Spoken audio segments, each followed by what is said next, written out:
The complete 2025 ACC schedule has been released, so let's talk about some of the scheduling quirks and initial things here.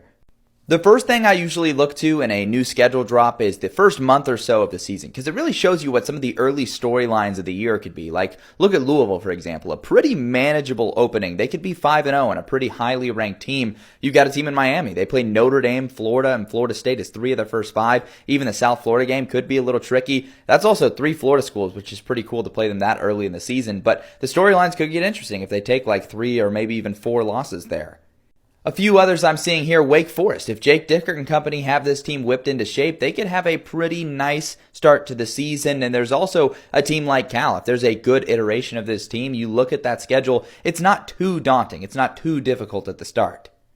The toughest breaks here have to be for Syracuse. Syracuse is a team that benefited from an easier schedule last season, but this year they'll play versus Tennessee at a neutral site, at Clemson, at SMU, at Georgia Tech, at Miami, at Notre Dame. Just a murderer's row of road games there. It's just super tough to get all of those games away from home.